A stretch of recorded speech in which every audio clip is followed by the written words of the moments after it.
Bonjour, ici Cryptolus, j'espère que vous allez bien aujourd'hui. Alors, pour aujourd'hui, restez à l'écoute. J'ai des choses importantes à vous dévoiler. Avant tout, on va aller voir ici quelque chose que j'ai montré il y a peut-être quelques mois et que j'ai parlé à quelques reprises pour les meilleures périodes, à savoir, c'est quand on peut faire des sous. OK? Et les périodes, ça commence en 1924 jusqu'en 2059. Et je vais vous donner un exemple avec ce que je vois avec le Bitcoin. Ceux qui ne connaissent pas, abonnez-vous à ma chaîne. Je fais des vidéos sur XRP à chaque jour et je parle de crypto. Ça, c'est clair. Et de la compagnie Ripple et tout ce qui s'y rattache, la blockchain, n'importe quoi qui est en lien avec la compagnie Ripple. J'en parle et je crois que je suis le seul à faire ça à chaque jour en français et qui vient du Québec. Alright. La trade du jour, le monde va dire, pourquoi tu lui montres ça? C'est simple. Avec qu'est-ce que j'écris ici, le club Trader Relais, où ce que je vais vous donner dans le 10% des traders profitables, j'ai trouvé une trade, et la trade, c'était le cuivre. Ben oui, le cuivre, CryptoLi, ben oui. Pourquoi pas? Le prix que vous voyez ici, là, 4$, ça, le prix n'a aucune importance. Qu'est-ce qui est important? C'est d'avoir une technique. Et moi, ici, je vous enseigne une technique qui est en 7 étapes. Et si vous suivez les 7 étapes, vous êtes capable de trouver des trades comme par exemple celle-ci. OK? Contrat à terme sur le cuivre. 37 ticks à 12,50. À chaque fois que ça bouge de prix, là, comme par exemple, regardez, 4,0365, 4,0370, OK? 4,0375. Quand ça bouge de 37 ticks, comme cette trade-là, à 12,50 le tick, un profit potentiel de 462,50 avec un contrat. Okay, j'ai oublié de marquer là. Alors, un contrat seulement, un risque et reward de 2,06. L'entrée, précisément, ce qu'il y a une flèche, c'était l'entrée. Okay? Il y avait deux endroits qu'on pouvait rentrer sur cette trade-là matin. Il y avait à 10h05, okay, la chandelle de 10h05 jusqu'à 10h10. Et il y avait cette chandelle-là à 11h05 qui était plus tard, mais c'est pas grave, elle était aussi disponible. Et l'objectif était bel et bien clair, net et précis. Je vous montre comment entrer, où sortir et où mettre son stop. Qu'est-ce qu'il y a de plus clair que ça? Mais il y a du monde qui vont commencer à dire « Ah, mais pourquoi tu enseignes? Si t'es si bon trader que ça, pourquoi tu enseignes? » C'est parce que j'aime ça. Puis c'est juste une façon de faire plus de sous. J'adore enseigner et j'adore montrer mes connaissances et les donner à d'autres personnes pour qu'ils puissent acquérir les mêmes connaissances que moi sans parcourir les années de misère que j'ai connues et de lire et d'apprendre et de passer des nuits blanches à regarder des chartes et des chartes. Je vous fais un cours et tout est là-dedans. Vous allez sur cette plateforme-là, vous suivez un cours en ligne. Merci, bonjour, bye. Alors pour ceux qui s'intéressent, c'est le genre de trade ça que vous allez apprendre comment faire et c'est pas des blagues. Allez voir sur mon Discord. Il y a déjà une dizaine de membres qui sont là depuis une semaine et ils vont vous confirmer que c'est bel et bien vrai. Bon, chacun à son niveau en passant, là. C'est pas parce que je vous montre ça que vous allez faire ça demain matin comme trade, là. Mais c'est ce que vous allez faire dans un avenir proche. Semaine, mois, il y en a qui vont peut-être prendre une année. Ça va dépendre de votre désir de vouloir réussir. OK. On va aller voir Bitcoin, l'exemple, avant de voir une nouvelle importante. Importante. Intéressante plutôt sur XRP. Qu'est-ce que j'ai marqué ici? C'est qu'est-ce qu'on voit avec le graphique. On va se le mettre à côté, là. Alors, qu'est-ce qui est ici? Les dates qu'on voit. J'ai reproduit ça sur Bitcoin et je vais vous montrer qu'est-ce que je pense. OK? Low price, good time to buy. En 2012, ceux qui ont été chanceux de connaître Bitcoin, bravo. Ça veut dire que vous avez été dans le meilleur moment possible. Et cette charte-là le prouve. Regardez ici, 2012. Quand c'est là, c'est la lettre C. Okay? Years of hard time. Low price. Good time to buy stock. Okay? Goods. Blablabla. Et old. Okay? De les garder jusqu'au boom. Jusqu'au temps que ça reach, que ça atteigne un boom. c'est ça qu'il faut faire. Il faut qu'on conserve. Alors, 2012 était un moment idéal pour acheter du Bitcoin. Ça, c'est clair, net et précis. On peut pas être plus précis que ça, là, d'acheter du Bitcoin dans les alentours de 5 piastres, 10 piastres, là. OK? Même il y en a qui ont acheté en bas de ça. Ensuite, on voit qu'on monte de 2012 à 2019. Qu'est-ce qu'on voit là? C'est vraiment l'extension que moi je recherche, mais pas celle-là. Là. Moi, je recherche de 2032-2035. Mais entre 2023 et 2026, il se passe de quoi? OK? Parce que quand on regarde B, c'est des hauts prix et c'est le temps de vendre. N'importe quoi. Alors, entre présentement, l'année passée, acheter du Bitcoin et le vendre quelque part dans 2026 est très intelligent. Parce que par la suite, on va avoir une autre opportunité, vu que les prix vont être chers ici en 2026, on va avoir une autre opportunité en 2032 de racheter à bas prix et de faire tout qu'un bull run entre 32 et 35. Par la suite, ben là, on commence à être vieux, là, quand on parle de 2050 à 2053, mais 32 à 35 est, selon moi, encore plus important que 12, 19. Okay? Parce que 12, 19, regardez comment ça a pris du temps. Ça a pris 7 ans. Ici, ça prend juste 3 ans. Puis, entre 3 ans, on passe par 34. OK? Puis 34, on peut vendre. Mais avant de passer à 39, on monte à 35. Alors, 35, ici, il va y avoir Here in which panic. Ici, il y a de la panique. Et quand il y a de la panique, ça veut dire que c'est un bon moment de vendre. Avant que ça rechute de 35 à 39. Alors, 35 à 39, ça ne va pas être tellement beau. Ça va vraiment comme baisser beaucoup les marchés. Là, moi, qu'est-ce que j'ai fait? On peut voir. 2012-2019, il y avait une espèce de bull run. On pouvait capter du Bitcoin dans des prix extrêmement bas et vendre à quelque part entre cette ligne parallèle qui est là. Quelqu'un qui a vendu là, tant mieux pour lui. Quelqu'un qui a acheté à 5 piastres puis qui a vendu dans les plus hauts quand c'était à 20 000 ben bravo. C'était comme notre premier bull run, si on pourrait dire. En 2019, il y a eu une panique. OK? Si vous allez voir ici, en 2019, regardez. 2019, panique.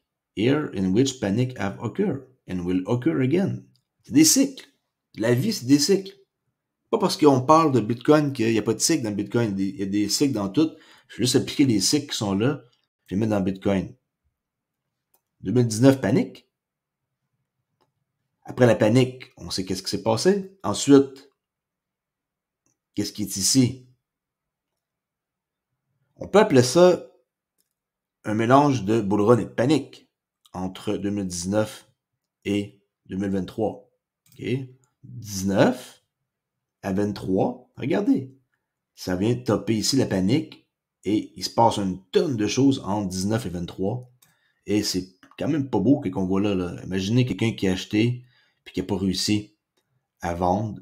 Et là, il est rendu en 2021, mois de mars, et il vend pas. Et son 64 000 $, peu importe, devient un 30. Là, son argent fond de la moitié. C'est une panique. Pour remonter, pour repaniquer. Et là, en 2023, il y a un reset. OK? 2023. Reset. Opportunité en or d'acheter l'année passée du Bitcoin.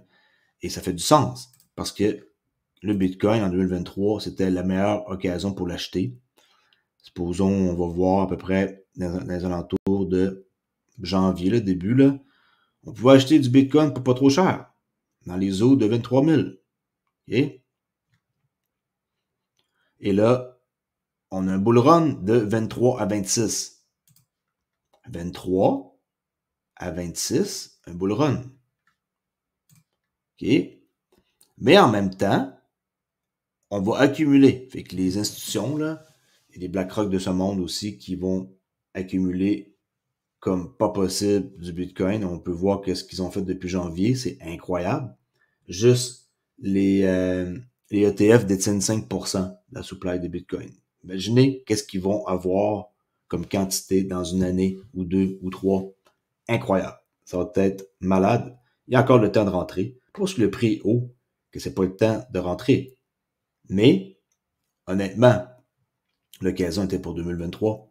Tu sais, acheter du Bitcoin à 70 000, ça veut pas dire qu'il va redescendre prochainement, là. OK? Et là, entre 23 et 26, on peut voir.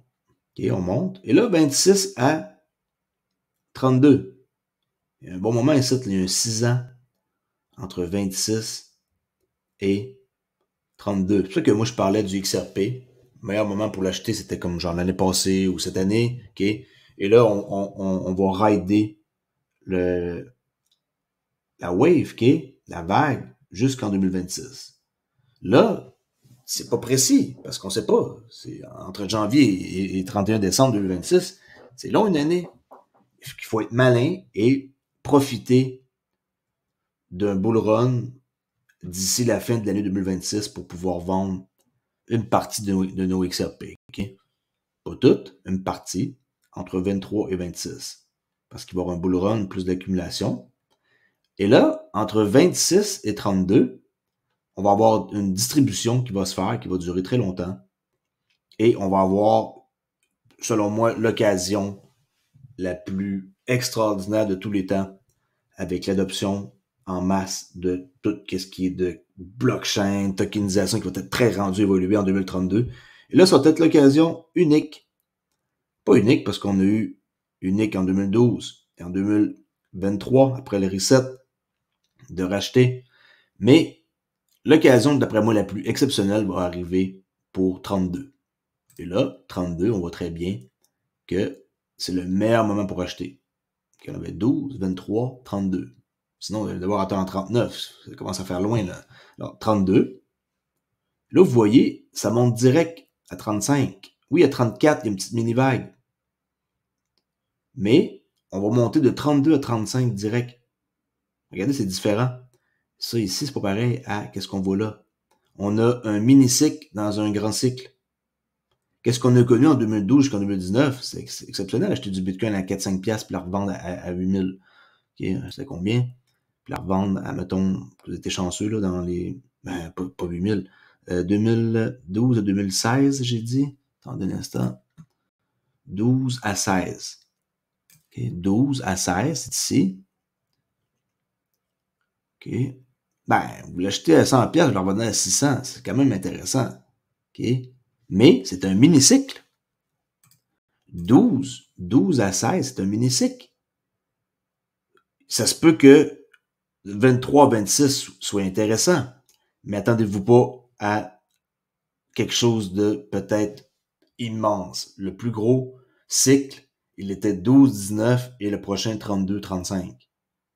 Là, vous allez me dire, ah, mais ton 2030, il tient plus la route. Ben, il tient la route. Si vous êtes capable de tenir le coup entre 2023, profiter jusqu'à 2026 pour encaisser, racheter plus bas en 2032 et rider ça de 32 à 35, c'est ici que, d'après moi, les plus grandes richesses vont se faire, qui est 32 à 35. Alors, c'est sûr que c'est des dates hyper importantes à noter. Il n'y a rien là-dedans qui est compliqué à comprendre. Et vous pouvez faire comme moi l'exercice.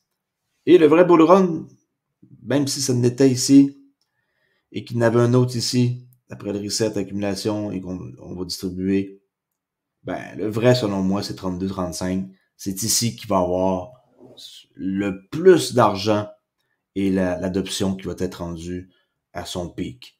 Et un coup que c'est rendu un pic, c'est juste l'adoption, comme Internet.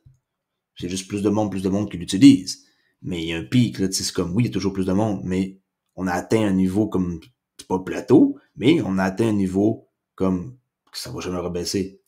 Et c'est ce qui va arriver avec tout ce qui est d'utilité, avec n'importe quel token ou projet qui existe. Alright? Alors, j'espère que vous avez un peu apprécié. Faites l'exercice avec d'autres choses, avec l'art, peu importe. C'est le même principe-là. Il y a des cycles partout. Puis, ça fait logique. J'ai pas rien inventé. J'ai juste repris les dates. Et avec un peu de jugement, je suis capable de comprendre qu'ici, on a eu un reset là avant 2023 et qu'on avait une occasion en or d'acheter du Bitcoin dans les 20 quelques là, $1000. Pensez à du monde qui ont les moyens. C'est intéressant, là, d'acheter à 24 000 puis de la revendre à 75, là. Hein? Alors, pour d'autres choses que crypto aussi, que Bitcoin qui existe. Et pas juste ça. Et qu'on regarde CoinGecko, je voyais les performances de Solana. C'est assez exceptionnel. 178 $. On a pogné plus que ça en 24 heures. Solana qui performe extrêmement bien. OK. On a monté un pic de 185 $ tantôt. OK, 14 mars. Regardez la belle ride. 160 à 185, là, 25 $. Et là, on a un pullback. Mais Solana, d'après moi, Solana devrait peut-être dépasser BNB. C'est ce que je pense, là. 79, 89. OK, mon petit doigt me dit que ça va dépasser BNB dans pas long. CRP 65 cents, on recule pas mal. Hein? On a monté, on a redescendu et rien de spécial à part ce mouvement-là de 59, après ça à 73, et là on redescend de la moitié d'une mesure. Ça devrait pas redescendre plus que ça, que 65. Si ça descend plus, ben, on va avoir une chance de racheter plus vers une base solide comme 60. Mais 65, on est à 50%, c'est là, de la distance haute à basse. On devrait venir pouvoir acheter en discount. Il y a eu ici une nouvelle qui est sortie.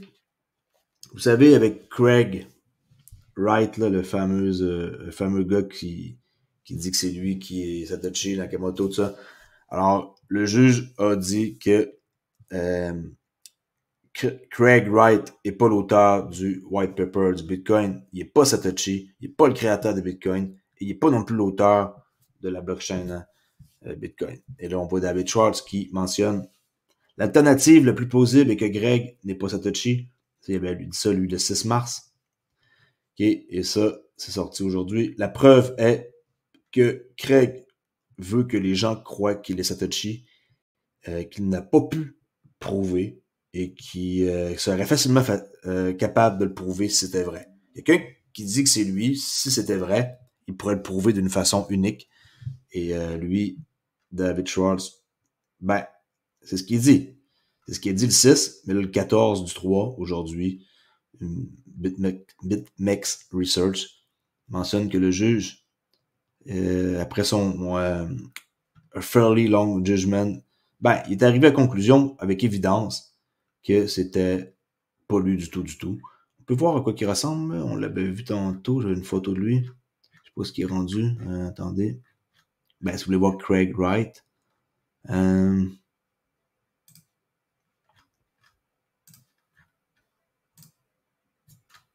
trouve plus comment faire. Là. Attendez.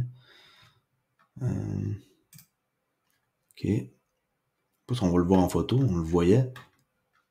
De toute façon, allez voir c'est qui par vous-même. Si vous voulez plus d'infos, regardez bien. Je pense qu'on va le voir ici. Non.